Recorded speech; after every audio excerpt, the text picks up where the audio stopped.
Hello everyone, we have Mr. Venki Venkatraman, business counselor from SCORE Sacramento with us today to share the valuable resources and special presentation that he has for all of you here, and especially to start new business. And Venki was also SCORE Counselor of the Year for 2012. And he has so many resources to share. And here you go, Venki. Thank you very much to spare your time with us today. Thank you, Dipali, and thank you everybody for viewing this. Now let us go to the beginning, and the first slide, please. Now everybody asks me, what is the basis for business? The basis and the goal of the business is to make money now and in the future.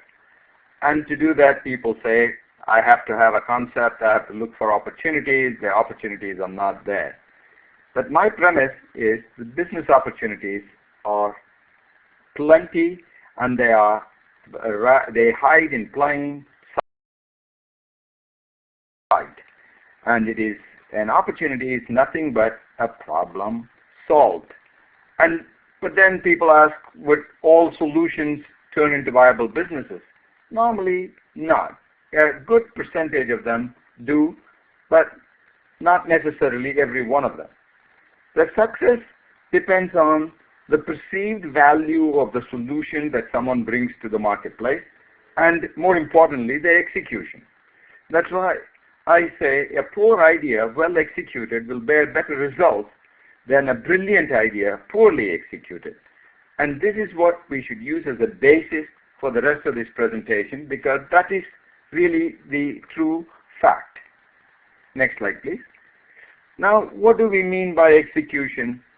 Simply put, knowing the right things to do and doing those things right. And then the question comes up, what are the right things to do? First, you've got to make sure your concept, your business concept or idea is good. Is it really a solution that everybody wants and everybody will pay for? And once you have done that, you ought to be able to design a robust business model so you can extract economic advantage from your business concept. Because at the end of the day, as I said, goal of the business is to make money. So designing a robust business model becomes very important. And once you do this, you have got to make sure all these assumptions, whether it be a business idea or a business model, are validated through good research, data analysis. And based on that, you should be able to generate a good, realistic financial projection, and then structure the business and start. And of course, you do need capital, and we are not going to cover that in this one. But before we get there, one of the things that we have to ask ourselves, who is the one person in the world who decides whether your business will be successful or not? It is your customer. Hence, we need to make sure we follow this simple 1, 2, 3 rule. 1, know your customer. 2, know what they want. And 3, then simply give it to them. This is an absolute canon that we should all follow. Now coming to a business concept. What do we mean by a business concept or an idea? Normally, businesses do need a product or service that someone, to a client that is, would pay a certain money to acquire, and you, the provider, will be able to make a reasonable profit from this transaction. That is a business idea. Otherwise, an idea can remain as an idea. It is not a business idea. And what are the key requirements for a business concept or an idea to be a commercially viable? 2 things. 1, a tangible product, not something vague, abstract. A tangible product. Similarly, the client should receive from this product or service concrete benefits. Nothing vague, not anything based on faith and trust. It is something that they can experience. And when you do put together these two things, it becomes your unique value proposition that you can take it to market, test it. Now I would like you to take a few seconds and test your concept, if not now, later on. And to test, these are the questions you have to ask. What value would a potential customer place on this product or service? Or simply put, how much would they pay in this transaction to acquire this product or service? And that's what you've got to ask. And then you have to ask, what would it or should it cost you to produce and deliver this product or service to this customer? And then you got to ask yourself, what is my price to cost ratio? That is what the customer pays divided by what it costs you to make this product or service. And for a thriving business, this ratio has to be greater than 2. If it is more than 3, it will be very good. But if it is less than 2, you will have to rethink your strategy or reduce the cost or increase the price to get this ratio above 2. The next question to ask is, who is my most desired customer? I didn't say who is my customer because that is too vague. You have to be very specific in asking who is my most desired customer or client that I want to approach. And you've got to define this person and be able to very clearly, specifically understand the profile of your most desired customer. Then ask a question, is there a large enough pool of these people that I can reach so that I can make enough money out of these transactions? Because if any one of these 3 things is not there, if there is not a large enough pool, and if I cannot reach enough of them, or if I cannot make enough money, then you don't have a viable and commercially viable business. So you have to be very specific in describing your customer. Make sure you test your hypotheses that you have got enough of them and you can reach all of them and you can make enough money. Next, please. And now I have given you several questions that people might ask. How do I validate all these things? Where do I find data? These are the ways you can do it. First, ask your potential customers. If you have defined your most desired customer, you should know who they are, and so go and ask them. Then, if using that, and also go collect data from public domain resources. You've got census.gov website. It is phenomenal.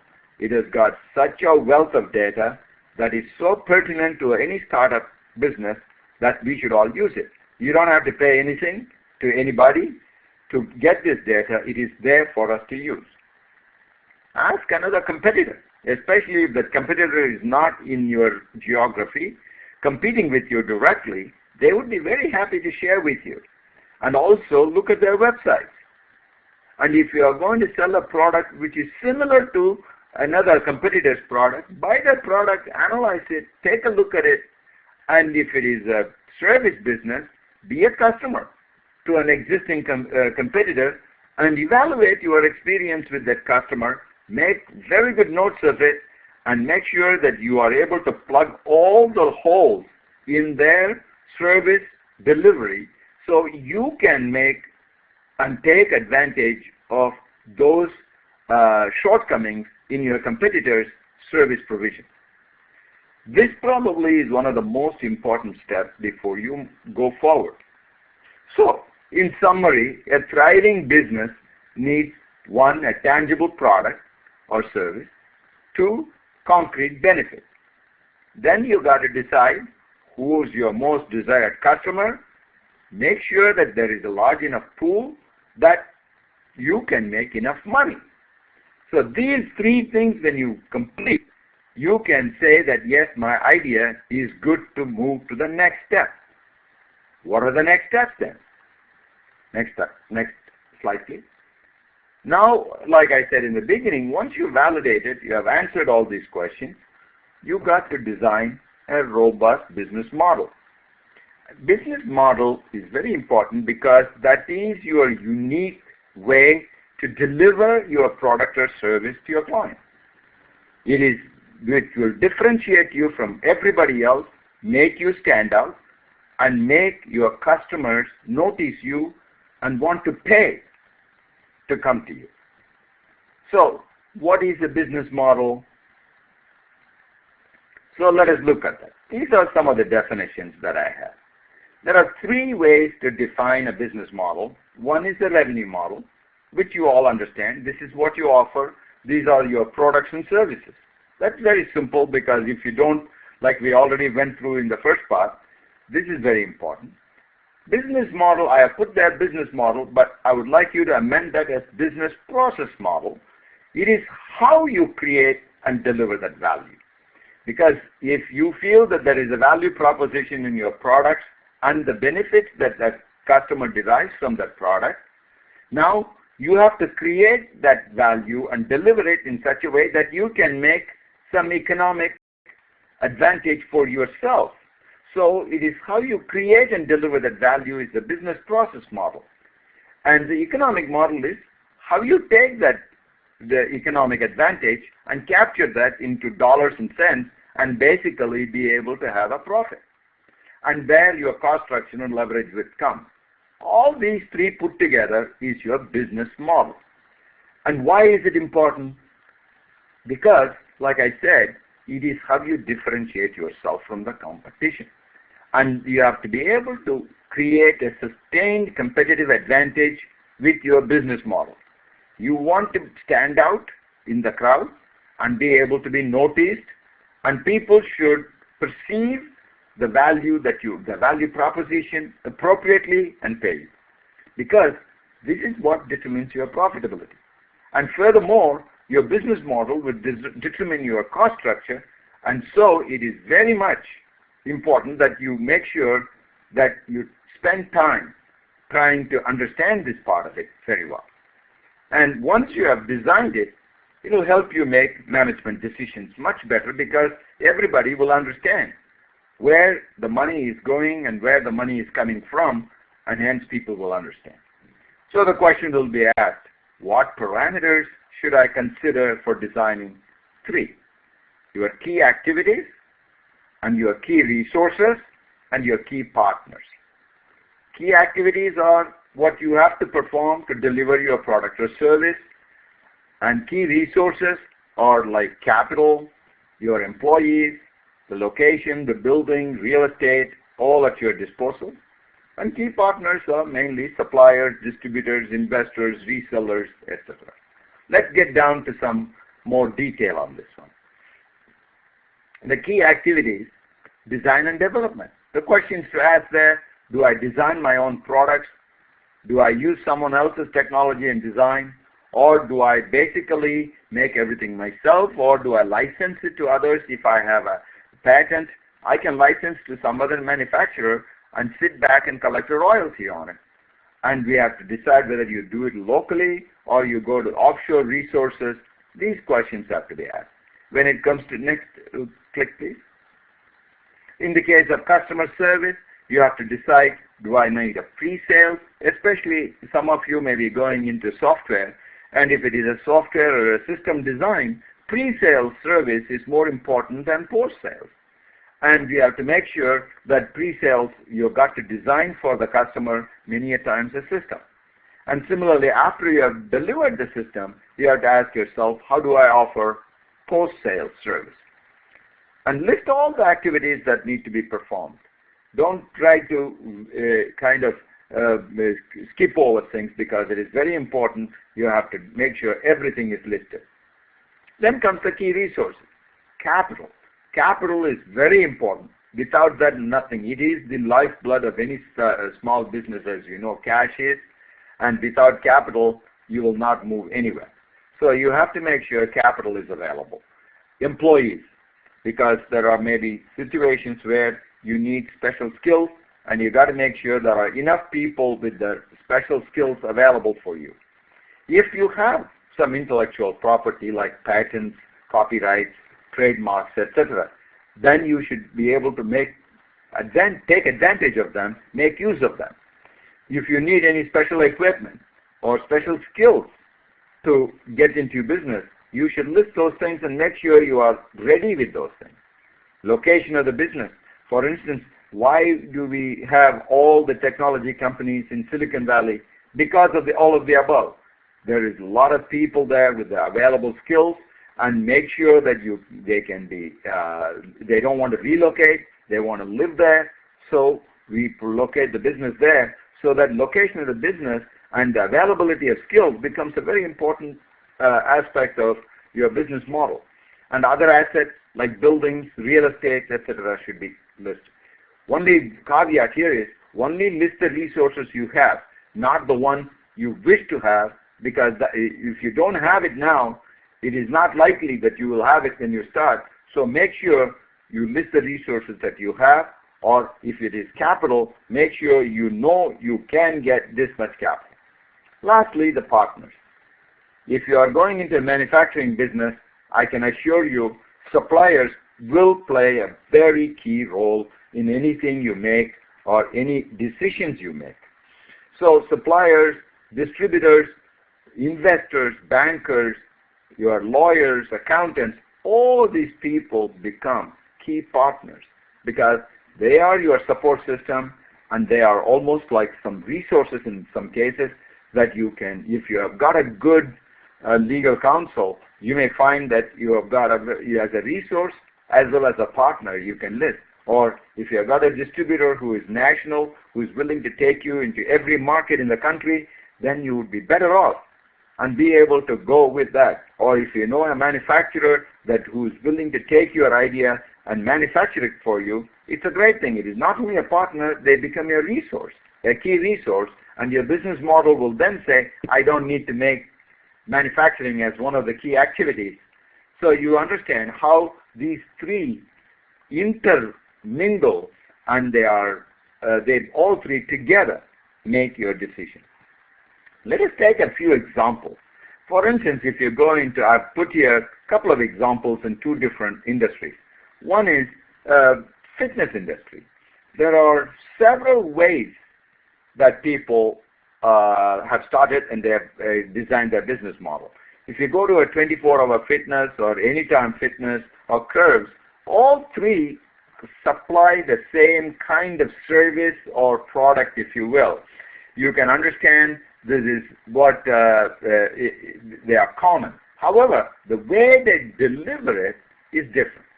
If you go to curves, it is mainly meant for women, or only meant for women rather, and they've got special trainers and they customize for each person who come in. Whereas you go to anytime fitness, there is nobody there. What they have spent their time on is making sure the place is secure and safe for people to come 24 hours a day, 7 days a week, anytime they want. That's the differentiation. You go to 24-hour fitness, they have got a huge array of machines, and also they have got people there. It is very busy, and there is always someone to help you, and someone to receive you and help you and take care of you. So these three, they have taken the same service, deliver it differently through three different business models. Another very simple example is you take hamburgers. You all know hamburgers from In-N-Out as well as McDonald's. They both operate in a completely different way. The hamburger may be the same product or similar products, but the way they deliver it is different. In-N-Out never freezes their meat. They will never build a restaurant more than 50 miles from their warehouses. If they have got several warehouses in the country, and they only make sure they are within a 50-mile or 1 hour driving distance. So if a restaurant runs out of meat, they call in, the warehouse sends a truck, so it comes there. Whereas McDonald's procures them centrally, and everything is frozen solid and sent over, and it is kept in a huge freezer chest in the building, and so both are different. McDonald's uses franchisees mainly, whereas In-N-Out owns all their stores, or the restaurants rather.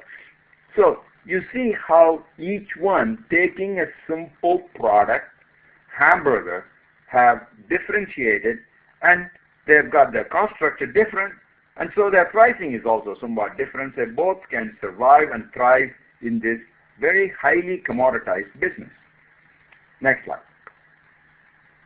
So in summary, we have covered today a business concept and a business model. So after validating the concept, you design a robust business model that suits your condition, your situation.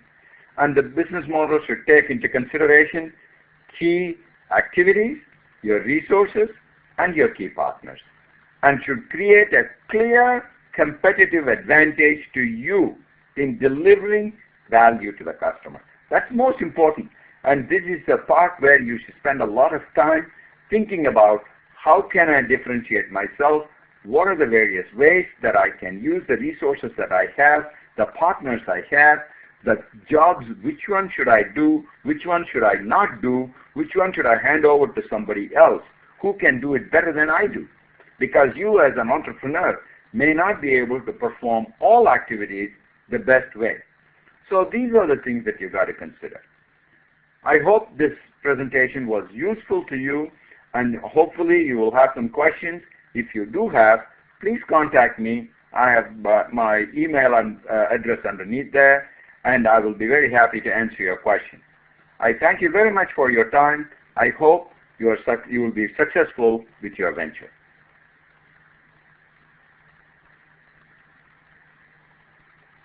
Dipali, thank you very much, Venki. We really appreciate your time, and hopefully my students will use the resources, and they will contact you, and you can refer them to other SCORE counselors. They can get one-on-one free counseling with SCORE, and we really appreciate your help here. Thank you. Most welcome, Dipali. Bye-bye.